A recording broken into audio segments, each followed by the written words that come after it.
listening to Party Time, My Golf Story with Kevin Walsh and whatever special guest he has today. You can check me out on episode 9 of the podcast. Today I'm wearing Grayson clothes while I'm out practicing because I believe in look good, play good. And follow me on Instagram, Sophia Warren Golf, and hope you enjoy the rest of the show. It's Party Time, My Golf Story, brought to you by Party Drinks. Classically designed golf drinks for golfers by golfers. And the golf real estate pros Gene Walsh and Vince Visicaro. For your Southwest Florida real estate needs, check them out at suncoastdreams.com. Now here's your host, Kevin Walsh. Hey everyone, welcome to the program. We have kind of a different guest for you this week. It's Cody Summers. Now, he does have a golf background that's professional and also commercial, not a professional golfer like a lot of our other guests here on Party Time, My Golf Story, but just a love of the game that germinated in kind of a different way than the rest of us, where a lot of us may have learned the game on the golf course. His was in a much different rural setting than perhaps the rest of us. But he's deeply immersed in the golf business now, owns a restaurant and bar with golf simulators. And ultimately, it was his love of golf that decided, well, let's marry these two things. Then we have a business opportunity and we can have fun at the same time. Now, with the rise of the PGL Tigers Indoor Golf League, timing, I would think, couldn't be better. But we'll hear what Cody Summers has to say about that. A couple of things. Subscribe to the show if you haven't done it already. We now have about 14,000 subscribers, all because of you, because you like the program, you like our advertisers, you like the quality of our guests, all that. And I appreciate it a lot because the bean counters, the nerds at YouTube and all the other watching and listening platforms, they love that stuff. We love our sponsors, our presenting sponsors, especially Party Drinks. If you're looking for a drink alternative on the golf course and you're tired of beer, you're tired of hard seltzers or whatever it is you're indulging in, and you really want to taste something that just hits the spot perfect, Party is for you. Transfusion in a can, great stuff. And oh, by the way, if you're in the golf industry, if you're a golf course and you don't have Party and you're tired of golfers saying, where's your Party? Then Paradise Craft Distributors, right across the bottom there, is your exclusive distributor in Florida. And a big thanks to the golf real estate pros, Gene Walsh and Vince Visicaro from suncoastdreams.com, a division of fine properties in the greater Sarasota area. If you would like to live in a place like Lakewood Ranch or Lakewood National Golf Club, where this podcast usually originates from, but on this day, we're actually doing it in Ledyard, Connecticut, because we took the show on the road. Gene and Vince got you covered. And a new addition to the team, Samantha Walsh, is now on the team as well. Like the podcast, subscribe to it, and share it with a friend. It'll go a long way. Okay, so those are the opening lines. Let's bring our man on board, Cody Summers. My man, you look like you're in a man cave over there, or maybe it's your office at the cut. What's going on, my friend? Oh, just chilling in the office, bud, talking to you. Chilling in the office. I'm doing great. It's really cold, I got to tell you. It is cold in Connecticut. So I'm looking forward. I will see you actually. So just so people know, I'm going to timestamp this. We're recording this on Tuesday, February 4th. I'll be back in Florida tomorrow, Wednesday, February 5th. And I'm going to stop by the Cut Golf and Grill and see you. And maybe we'll crack open a Party. Sound good to you? Sounds awesome, buddy. All right. So where are you right now? I know you're in the office. Where exactly in Florida are you? Why don't you give a description? We are in the beautiful city of Palmetto, Florida, right there, just below St. Pete. There you go. There you go. Now, where did you grow up? Where's home for you? What do you call your hometown? Mayaca City. Mayaca City. For those that are not familiar with the land in the greater Sarasota area, what's Mayaca City like? Describe the land that you grew up on and you had a good time in your youth. Growing up, so I'm born in 85. There was nothing but farms and woods back in the day, which now it's turned into a little bit of subdivision area. There's even actually a new golf course that just got built out there. I haven't got to try it yet, but I'm excited to see it. Mainly orange groves and cows is all that Mayaca was growing up. So now as you see it change, I guess some would say that's progress. Do you see it as progress, or do you kind of yearn for what it was in your youth? I definitely miss what it was as a kid because we could just go out and do whatever we wanted to do, run around. I mean, I grew up to just hitting golf balls out in the cow pasture. Then we put an orange grove in where the cows were at, and then it was a little bit harder chasing golf balls around in orange trees. Yeah. So, and what other animals were those? Were the cows were? I mean, that was money. All right, but what were the natural animals of the land that were also there? Growing up, you got to see deers, hogs, even panthers, raccoons. I mean, all walks of life was out there in Mayaca. There was nothing that, if it was a native animal to Florida, it was out there in Mayaca City and still is, just a little bit tighter spaces to live in. Mm-hmm. So you talked about hitting golf balls around the pasture and then in the orange groves. How did that happen? Take me back to the introduction of golf into your life and who did it. Well, my grandfather was my dad's dad was really into golf. Was one of them guys that could just beat your butt with a 5-iron and a putter, fairway finder every single shot. He had no problem with taking me out in the field and teaching me golf, hitting in the 5-gallon buckets. I wish I was as good as he was still even to this day, but never really got that good. I love it. I probably could be a better golfer if I pull my head out of my butt, but that's here nor there. So did you just start with one club? You say your grandfather's just knocking around with a 5-iron. What did you have in your arsenal? A 7-iron. He figured that if I could learn how to hit a 7-iron consistently, you could hit any club in the bag. I beg to differ on it a little bit, but I actually still hit a 7-iron very well. And if I get into a tight spot, I just usually know that club is going to go somewhat straight, and I can shorten up some green. That's cool because you've had a 7-iron in your hand more than any other club. It's something you're comfortable, familiar with. So if you're ever in doubt, that's the club you want to get because it puts you in your confidence space. I use it a lot for universal club. If I need anything about under 200 yards, punch shots even around greenside, I use a 7-iron. It works very well. It sounds like it's your utility club. Cody Summers is our guest here. He is the owner of the Cut Golf and Grill in Palmetto, a good place to go have a beverage, maybe soon to be a party, and to play some simulator golf. I enjoyed caddying for you. It was it's kind of funny how we met, and it's really, it just shows what a small world it is. And then with golf in particular places, it doubles, sometimes triple shrinks the world. But I was calling to check in on Jordan Miller, the commercial fisherman, also an incredible golfer, won a lot of tournaments on the West Florida Golf Tour. And he was at your place. He was at the Cut hitting balls. And he said, "Hey, man, you ought to talk to my boy, Cody." And I said, "Oh, well, why don't you put me in touch with him?" And then once he gave me the number, I saw it populate. You were already in my phone. Yeah. So when I called you and said, "Hey, man, you got to be a guest on," were you like, "Wow, what the hell? A small world indeed?" Absolutely, buddy. Yeah. Whenever he was talking about a Kevin guy, and I'm going, "Man, I've already told him about you. You're the best caddy I've ever had on the golf course. I mean, it's hands down." And then sit there talking about it, and he's like, "Yeah, my buddy Kevin's going to call you." And all of a sudden, I say, "Oh, I've got his phone number in my phone." That's funny. We didn't know we were talking about the same guy all along, and that we had met before. Tell me this, Cody? Does the whole family play golf? You talked about your grandfather. Who else in the family is a golfer?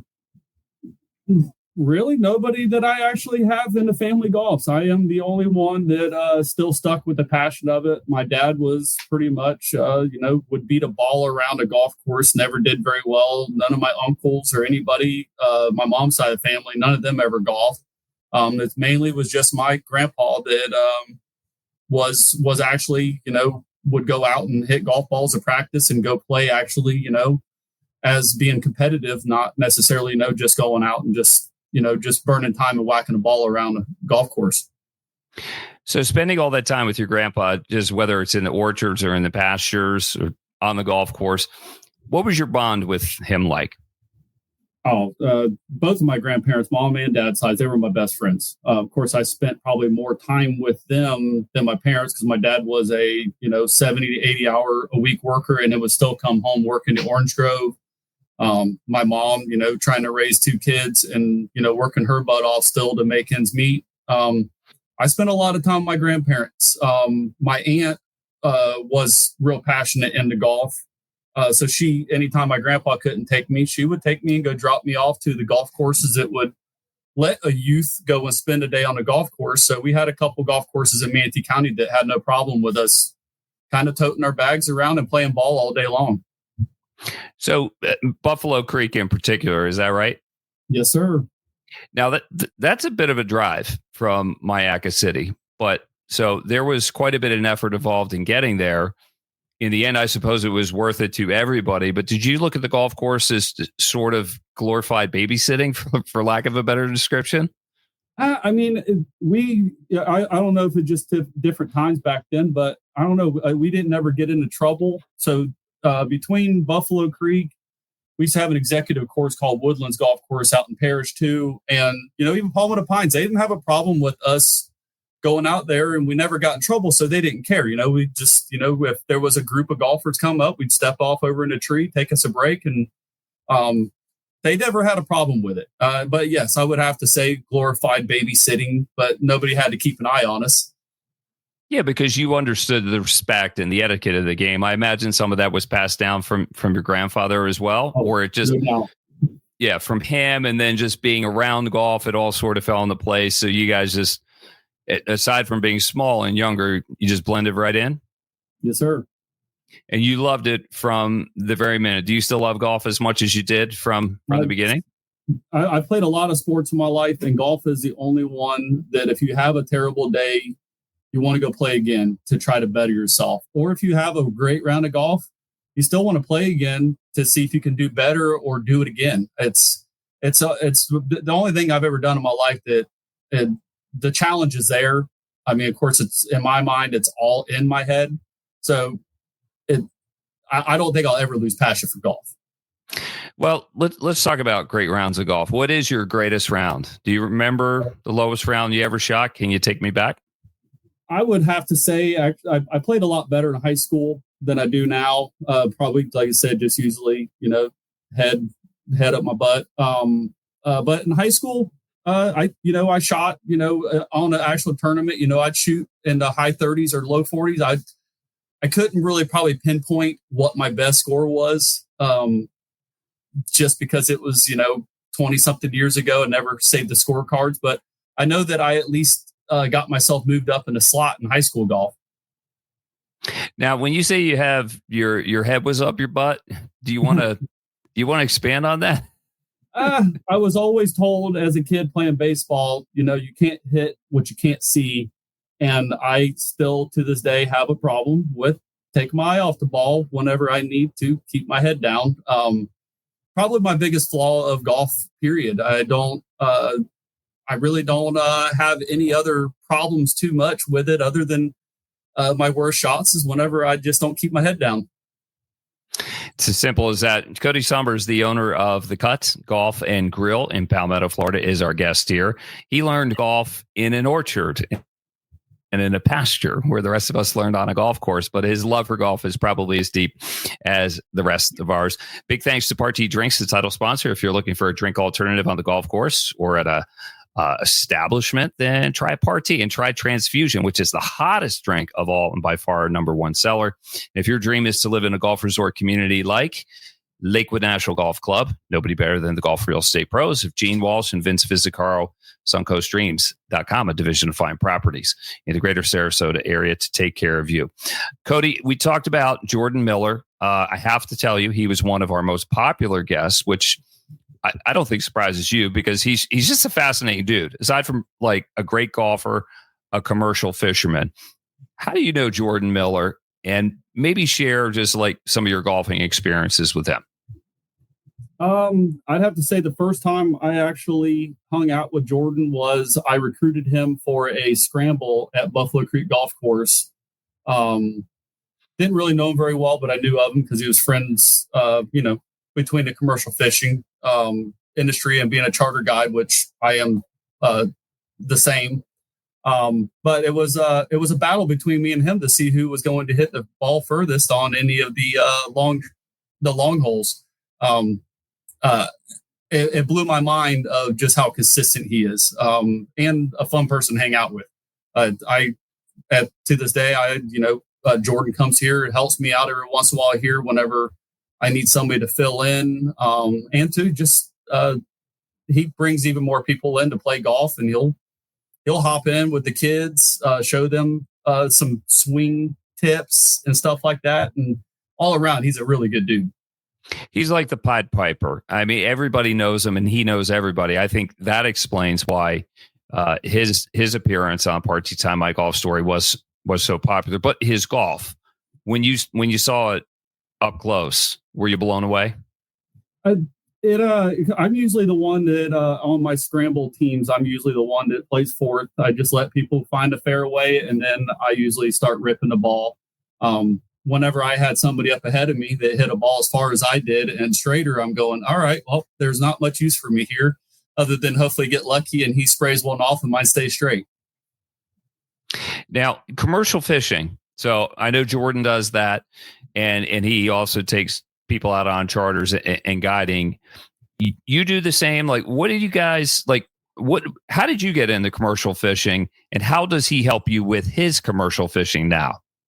Well, I started commercial fishing probably about 18, 19 years old, right whenever I could actually hold a commercial fishing license, mainly just catching mullet, sand perch, anything to just make some extra money in the wintertime.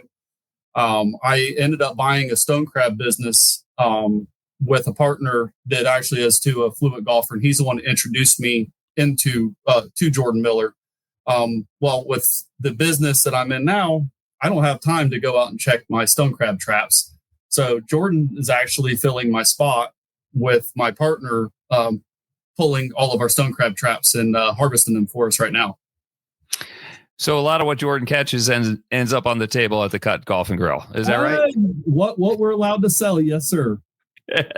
That's cool. So he drops it off. He makes a little dough, helps you make some dough, and then he gets in the simulator and starts whacking away. Is that kind of how it all? I couldn't do it without him and my business partner in it. It's because they got to be checked, and I don't have time to do it right now. Well, how did this come about? Just the birth of the Cut Golf and Grill. Oh, well, there's a story on a bar stool. Like, why don't you fill in the blanks? There's no doubt. One day we actually got rained out on golf. We went to a bar, me and a few of my buddies sitting there just drinking beer and looking around and going, there'd be nothing better than us have a simulator to play golf in right now while we're sitting in the rain drinking beer. And me and one of my buddies said, all we need to do is just find a spot to put some simulators in, and all that everybody will be able to enjoy simulators or still golf while it's raining outside. That was about 2 years ago. The hunt for commercial properties in Manatee County is like almost non-existent. I got really lucky, and this building came up for lease, and the owner didn't have a problem with me gutting the building and raising the ceilings high enough to put the simulators, and that's where we're at today. So it's not like, so it was really just like that. It was spawned over beer sitting on bar stools. It wasn't like a lifelong dream to own a restaurant. So it almost happened accidental, or that was God's plan or something all along. There was something, the stars aligned somehow. I couldn't put a simulator in my house because my garage was too small, and I tried doing something in my barn, but outdoor and putting a bunch of expensive equipment out in the barn didn't make much sense to me. So I said, I'll find a warehouse or an old rundown restaurant and rebuild it. I mean, it's the capabilities and the options were endless to the point whenever I found a place with a high enough ceiling to build it. Well, where is it now, and what was in that building before? Believe it or not, the actual building that I'm in has a lot of history in my life. It used to be what was called Gus's Diner, which was a local diner throughout Manatee County, and a convenience store at the end. So we used to ride our bikes down, get breakfast at Gus's Diner, and then go to a convenience store and get sodas and snacks and stuff, and then go wade fishing down at what we call the cut. So that's where the name even came from. A lot of people know it as, the pass through between Terracea and Manatee River. And it, throughout pretty much my entire life, it turned into, not say several other restaurants, but it changed hands probably 5 or 6 times, and it turned into a Italian restaurant last. So whenever I took it over, it was an abandoned Italian restaurant. So I'm not so sure if every Italian restaurant's the same, but I had to remove a lot of Italian decor and stuff to make it look like a country club. I turned the inside of it into it's a different look and feel than any restaurant in our area. Well, who's coming? Who's the clientele? Male, female, young, old? And are they coming more so with a desire to hit in the golf simulator, or are they coming to drink and then they see that and they want to crack at it? I would have to say it's all the above. Since we got hit with the hurricanes, we're not seeing the seasonal clients that I figured we would be seeing. I really have dialed in mainly the locals between Palmetto Parish. I've got people coming from Bradenton, but then again, too, I am a Manatee County native, several generations here, that once anybody hears that I opened the place up, they're coming to see me anyways. Whether, right now, you always have a couple people that, have their opinions on food, but right now, our food is excellent. We got cold beer and golf simulators. I don't know what else you could ask for, really. How much time are you spending in the simulator yourself? I have to hold myself back a little bit every once in a while. But it's every morning I usually, I get them turned on. I have to at least just hit a couple balls, just to make sure they're working properly. I got you. Do you have any plans for golf leagues, opportunity for more instructions? What's up? What's the future? That was a perfect question to ask, because just this month, we are actually firing up what we're calling is the Cut Golf League. I only announced it on Sunday, and I've already got 40 golfers signed up for it. I'm going to be picking a monthly course off of the GS Pro, and the golfers, I'm giving the opportunity, because I got a lot of working class that signed up.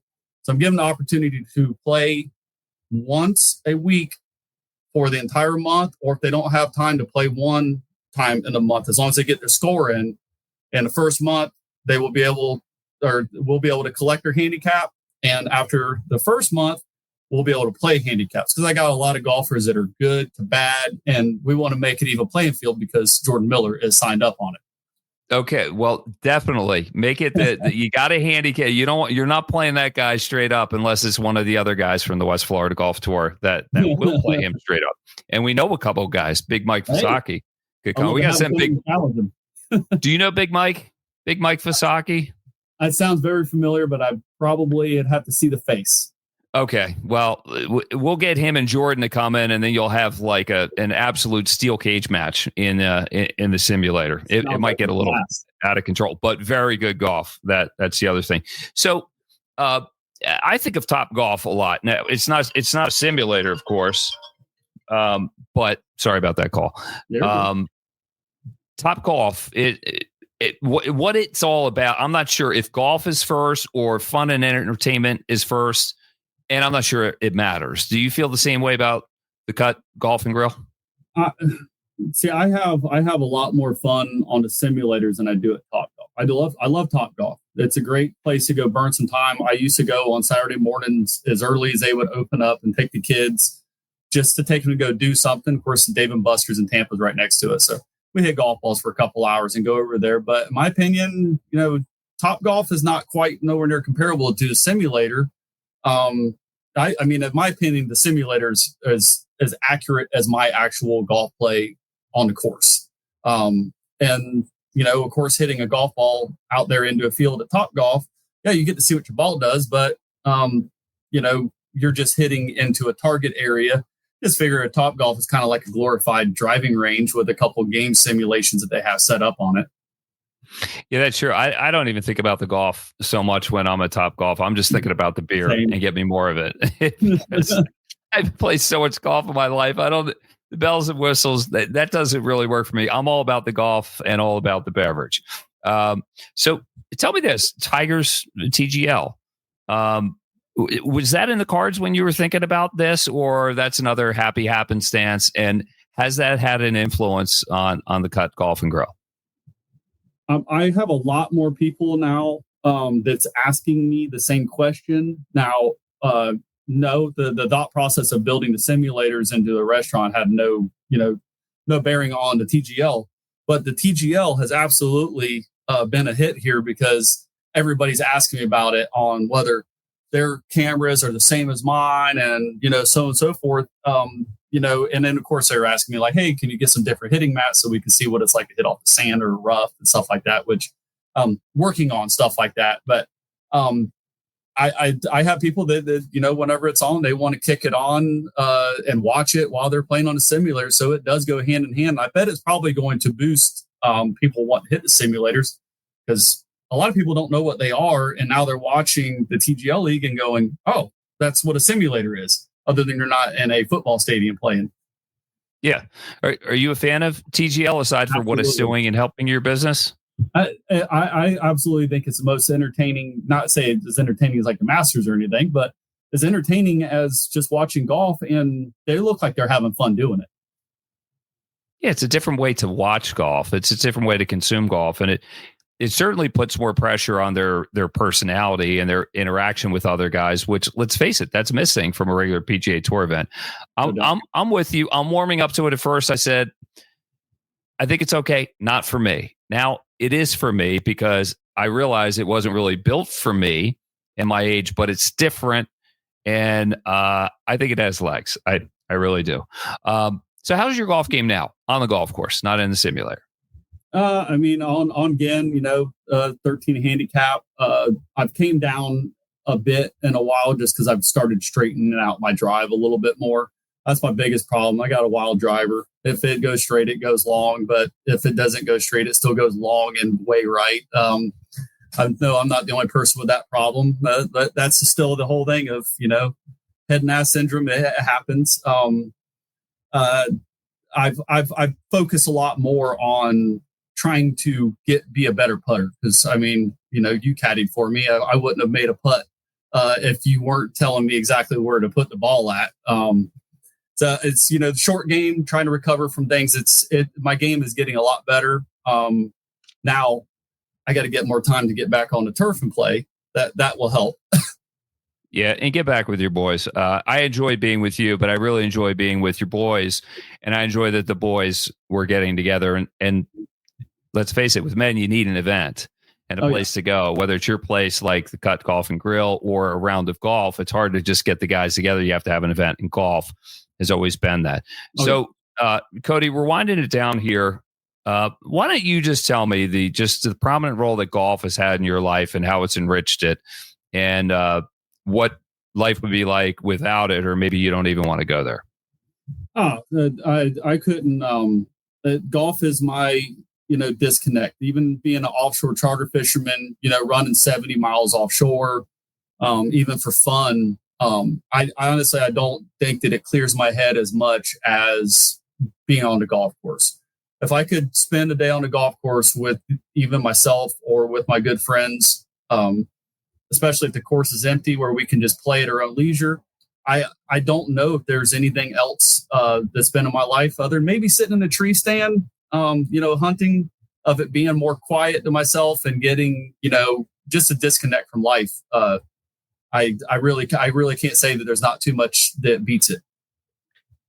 It's not just something you do. It's who you are. I feel the same way. And I think a lot of our viewers and listeners feel the same way, and the same with our guests. And that's why we have you on, is so you can express how much golf means to you, just the profound impact it's had on our lives. Listen, bud, I'm going to come see you probably tomorrow. Give you some stuff to give them a little tryout. I appreciate your love of the game and being a guest here, and I wish you great success at the Cut Golf and Grill. I think you're onto something, and you just keep bringing good people in there and have good courses to play, and I think this is just another way to enjoy the game we love so much in a different capacity. Does that sound about right to you? Yeah, man, dude, it was great talking to you, buddy. Yeah, you too. So I'll see you at the place soon, and hopefully I'll see you on the golf course as well. All right, and you can come back anytime. All right.